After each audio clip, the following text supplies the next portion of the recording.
Assalamualaikum warahmatullahi wabarakatuh. Bertemu lagi dengan Garda Transfumi 2022.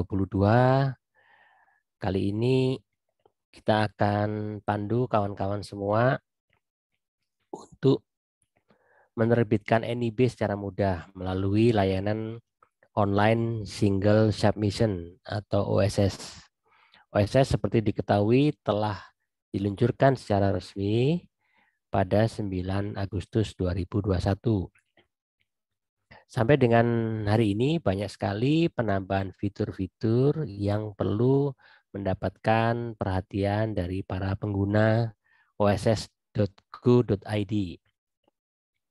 Karena memiliki nomor induk berusaha merupakan suatu kewajiban, maka hal ini tentu saja sangat penting bagi kawan-kawan pelaku usaha ataupun para pendamping UMKM untuk memperhatikan step by step dari penerbitan NIB. Nah, di awal sebelum kita memulai menyiapkan, kita harus siapkan terlebih dahulu data identitas, yaitu EKTP, kemudian email, kemudian nomor HP. Kalau bisa, diusahakan nomor HP-nya yang terhubung dengan WhatsApp. Nah, berikutnya adalah identitas usaha, yaitu nama usaha, luas usahanya, ya, luas area usahanya, serta kategori apa, dan tentu saja terkait dengan pemilihan KBLI, klasifikasi baku lapangan usaha Indonesia. Baik, kita mulai saja. Setelah kita siapkan EKTP, nomor email, nomor WhatsApp, ya, sekarang kita mulai dengan menuju ke halaman oss.go.id.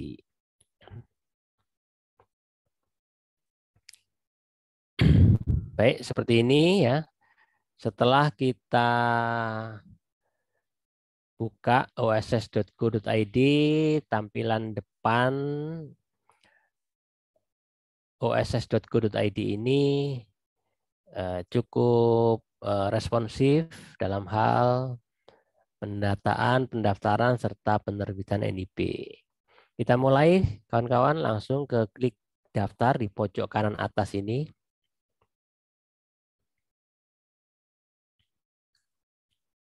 Di sini ada dua pilihan, kiri dan kanan. Silakan memilih yang kiri bagi yang usahanya masih punya modal di bawah 5 miliar.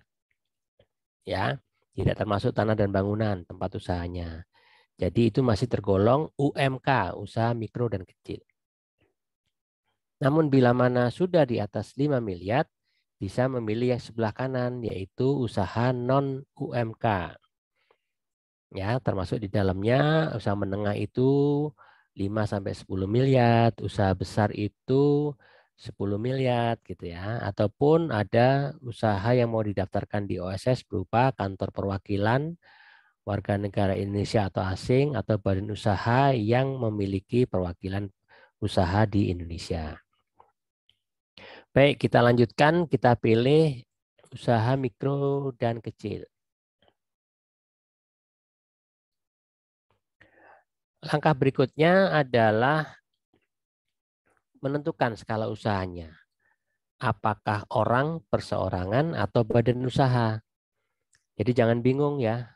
Kawan-kawan yang belum memiliki akte CV, PT, yayasan, koperasi, ya pasti memilihnya adalah orang perseorangan. Jadi yang disebut badan usaha adalah sudah memiliki legalitas. Artinya apa? Siapapun bisa mendaftarkan diri memiliki NIB walaupun dia belum memiliki akte badan usaha. Jadi kita pilih orang perseorangan. Kemudian masukkan nomor ponselnya, ya. Nomor ponselnya dimasukkan. Kita copy paste dari data yang sudah kita dapatkan.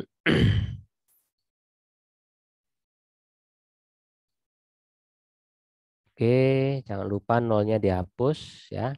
Kemudian alamat email ya, alamat email. Oke. Nah, setelah nomor ponsel dimasukkan dan alamat email ditulis, maka ada dua notifikasi atau dua pilihan. Apakah kita mengirimkan kode verifikasi melalui email atau WhatsApp? Ya. Nah, boleh jadi pilihan apakah email atau WhatsApp, bebas. Ya, kita pilih sekarang verifikasi by email. Oke, jadi langsung masuk ya, secara hitungan detik sudah langsung masuk. Kita cek ke email yang bersangkutan. Dari email sudah muncul sebuah angka yang kita masukkan ke kotak ini. Nah, jadi waktu verifikasi ini diberi waktu 2 menit ya sebelum angka OTP-nya kadaluarsa. Maksimal 2 menit. Jadi cepat segera cek email atau kalau pilihannya melalui kode WhatsApp maka segera cek WhatsApp. Kemudian pilih nama lengkap.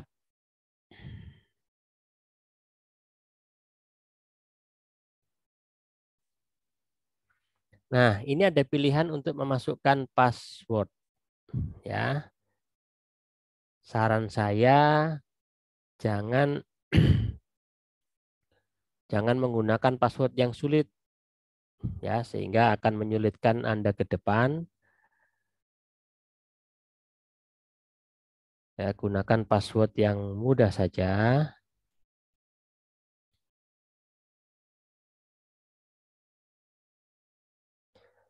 Oke, passwordnya harus ada huruf kecil, huruf besar, kemudian ada karakter. Ya, jika sudah lengkap, pasti tidak ada notifikasi warna merah. Tapi kalau ada notifikasi warna merah, pasti ada yang belum lengkap diisi di sini. Ya, segera lakukan konfirmasi. Nah, kemudian ditanya nomor NIK. Kita copy paste nomor NIK. Oke, kemudian jenis kelamin perempuan, tanggal lahir 9 Agustus 76.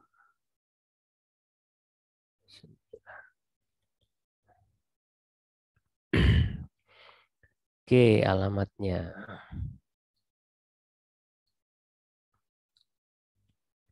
Jawa Timur,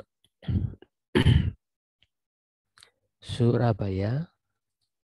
Kemudian sesuaikan data kecamatan kelurahan ini sesuai KTP ya, kawan.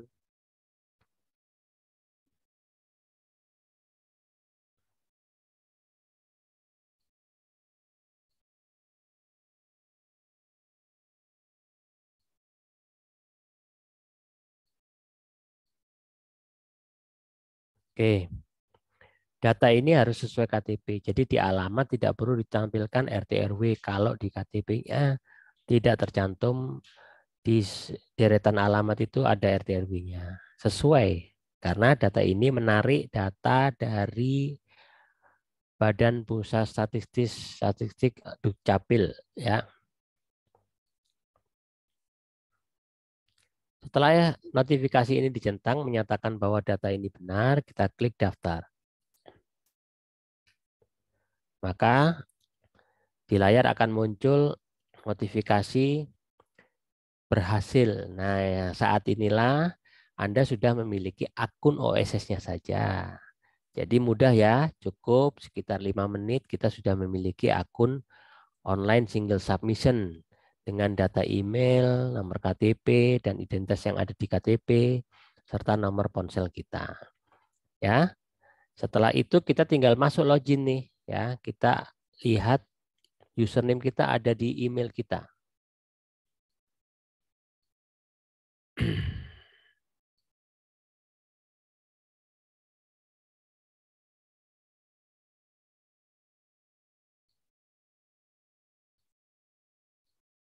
Oke.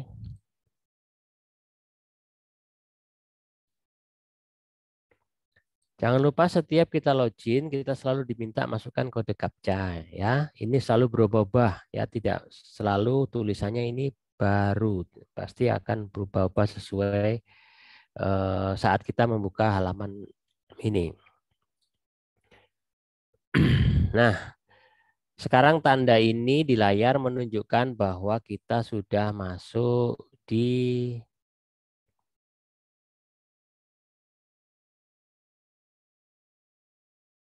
dashboard namanya. Nah, ya. Nah, ini namanya dashboard. Dashboard seorang pengguna OSS seperti ini ya. Ada beranda, perizinan berusaha, BBUMku, pelaporan, fasilitas, pelacakan. Nah, sebelum kemudian kita melanjutkan tahap kedua, yaitu memasukkan data usaha, maka kita cek dulu di KBLI ya. Kita masuk ke oss.go.id, kemudian klik informasi, kemudian KBLI berbasis risiko. Seperti tampak di layar, karena Ibu Siti itu jualan berupa makanan basah, makanan siap saji yang tradisional, maka kode KBLI-nya 56102. Kita ketik satu keyword saja, warung gitu, nanti di sini akan muncul beberapa pilihan. Nah, pada saat kita sudah memilih satu KBLI, jangan lupa pastikan bahwa angka KBLI ini ada 5. 1, 2, 3, 4, 5. Ya. Kemudian pastikan lagi bahwa kategorinya rendah. Bagaimana caranya? Kita klik angka yang ada di layar ini 56102. Kemudian di scroll ke bawah di ruang lingkup. Ini kita klik seluruh ini kita klik. Nah, di sini muncul rendah. Artinya ini sudah sangat cocok dengan usaha kita, yaitu masih tingkat risikonya rendah, yang tidak memerlukan sertifikat standar lain untuk pengesahan NIB. Ya, jadi di OSS RBA itu dibagi 4 tingkat risiko: rendah, menengah rendah, menengah tinggi, dan tinggi. Kalau menengah rendah, menengah tinggi, dan tinggi itu pasti membutuhkan tambahan sertifikat tambahan untuk mengurus supaya NIB-nya bisa terbit. Tapi kalau tingkat risikonya rendah, maka tidak memerlukan tambahan apa-apa, cukup KTP saja tadi yang kita masukkan di awal. Oke, serta pernyataan standar, pernyataan mandiri yang diisikan dicentang saja di halaman laptop kita masing-masing. Oke, kita kembali, kita ingat ya, kita catat 56102, kita kembali ke halaman ini, dashboardnya Bu Siti, kita klik perizinan berusaha bagian atas, kemudian kita klik permohonan baru. Setelah muncul di bawah, ya, jika bagian bawah ini data usaha belum muncul, maka klik simpan. Tapi kalau sudah muncul di data usaha ini, cukup Anda tambahkan usaha itu di tombol tambah bidang usaha. Jadi satu nomor induk berusaha itu bisa memiliki lebih dari satu KBLI. Nah, ceritanya Ibu Siti ini hanya punya satu KBLI ya, 56102. Kita klik pilih bidang usaha, jangan keburu-buru untuk mengisi bagian yang bawah ini ya. Ini nanti dulu. Ini selesaikan dulu urutan satu demi satu ya. Ada tombol warna biru, diklik. Nah, kemudian jenis kegiatan usaha pilih yang utama. Bidang usahanya ketik angka KBLI-nya tadi. Nah, tunggu sejenak sampai muncul deskripsi. Nah, baru ini lengkap. Baris pertama, baris kedua, baris ketiga, baris keempat lengkap. Silakan klik tombol simpan. Ya, baru kan ini sudah muncul nih. Kalau tadi kan masih kosong ya. Nah, gitu maksudnya. Kemudian beberapa pertanyaan di bawah silakan diisi. Karena tidak punya NPWP Bu Siti, kemudian nama warungnya itu adalah Ayam Geprek Nor. Ayam Geprek nol. Oke. Lokasinya ada di darat, luas lahannya 10 meter persegi. Alamat usahanya sama dengan KTP.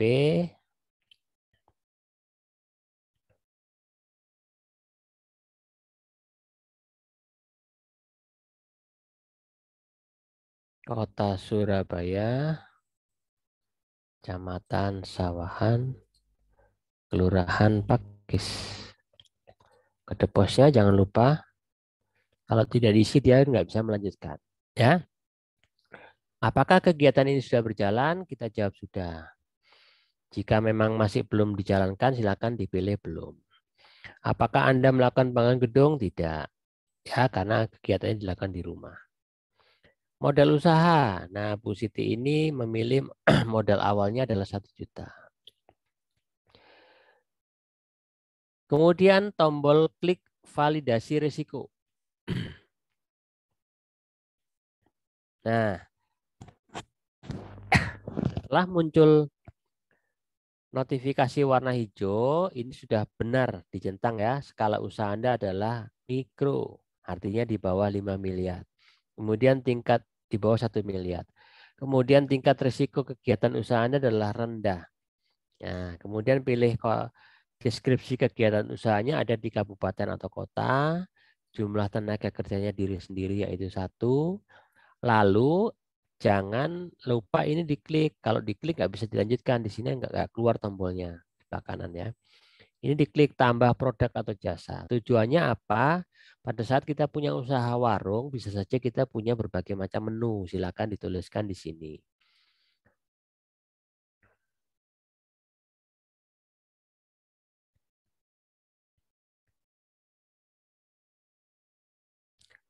Oke, kemudian satuan kapasitasnya ini adalah untuk omsetnya setahun kira-kira berapa. Kemudian ada pilihan apakah Anda menggunakan bahan produksi tidak halal? Tidak. Apakah Anda belum memiliki sertifikat? Belum. Oke. Nah, sehingga tombol selesai ini muncul. Tadi kan belum muncul ya, karena kita belum menyelesaikan tahapan ini. Jangan lupa, setiap tahapan yang belum dilewati, pasti tombolnya tidak bisa aktif.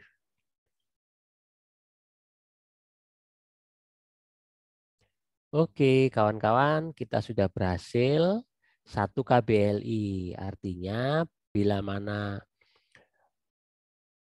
UMKM memiliki berbagai macam usaha, bisa tambahkan lagi dengan cara yang sama. Di sini muncul 2 KBLI, muncul 3 KBLI, dan seterusnya. Begitu ya. Kita lanjutkan langkah berikutnya, klik tombol lanjut.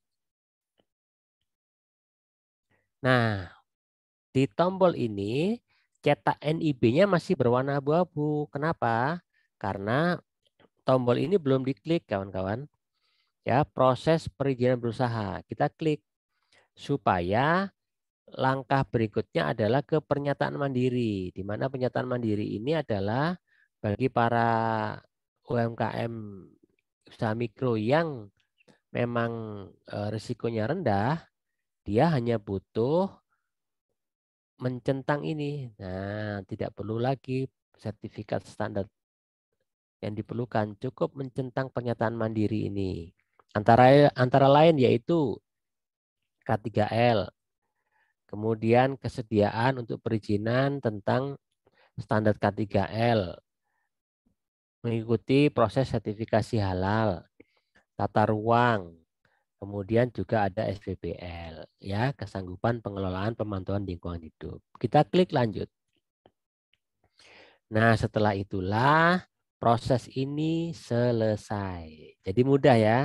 Kita centang bagian terakhir, kita terbitkan perizinan berusaha. Saat itulah nomor NIB kita sudah muncul dengan ditandai tombol cetak NIB ini sudah warna biru, tidak lagi warna abu-abu. Oke, cukup mudah. Membuat akun OSS-nya cukup maksimal 5 menit, kemudian mengisi KBLI maksimal 10 menit, sehingga kurang lebih 15 menit kita sudah memiliki IB. Ya, nomor induk berusaha. Ada nomornya nih. Nah, nomor ini berlaku selamanya. Tidak perlu perpanjangan, tidak perlu diganti. Nomor ini berlaku seumur hidup. Dengan logo Pemerintah Republik Indonesia, Garuda Pancasila, dengan nama identitas pemilik ada di halaman atas, kemudian identitas usahanya ada di halaman kedua. Ya, gitu ya, mudah ya. Sekarang Anda sudah bisa memiliki mencetak ini di kertas eh, HVS apapun, atau boleh di laminating, atau cukup di print PDF. Baik. Dari saya, Ari Prabowo, Garda Transbumi. Wassalamualaikum warahmatullahi wabarakatuh.